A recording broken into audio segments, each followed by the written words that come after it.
Oui, il faut les mettre dans l'ordre et puis après, il faut les attacher quand il y a du vent. C'est plus sage. Je l'ai, et c'est la dernière, je vous rassure. Pour ce faire, je n'ai pas souvent le micro, j'en profite.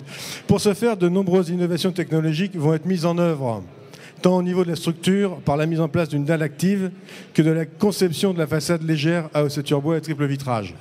Woopa est en fait une bouteille thermos sur laquelle on branche des énergies renouvelables, du bois, de l'huile de colza, des capteurs thermiques, 1600 m² de capteurs photovoltaïques pour faire un peu de chaud en hiver, un rafraîchissement à partir de la nappe phréatique sans climatisation de l'été et produire de l'électricité. Et tout cela mutualisé avec les 94 logements sociaux qui complètent l'opération globale que Rhône-Saône Habitat va nous construire.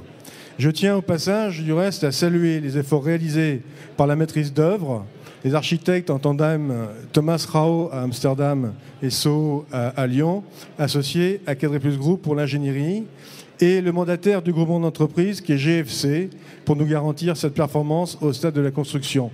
Puisque j'en suis au stade des remerciements, je remercie aussi Citral et son président Bernard Rivalta qui n'a pas pu être présent, de bien avoir voulu nous mettre à disposition cet espace à l'abri au moins de la pluie.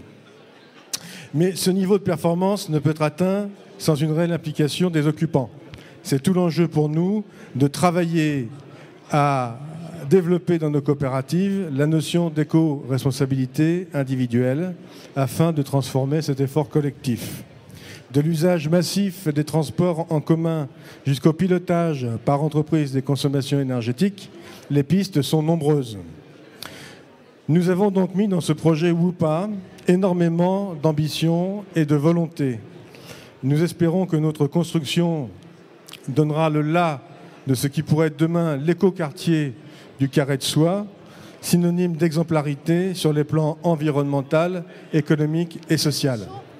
Mais le coopérateur et la coopératrice ne sont pas des êtres solitaires. Et nous espérons que grâce à votre soutien et à votre volonté, Monsieur le Président, nous verrons pousser ensemble ces nouveaux projets dans un avenir proche. Donc rendez-vous début 2012 pour l'inauguration. Et j'anticipe sur ce que va nous dire Virginie Duhamel et je vous passe, cher Gérard, la parole.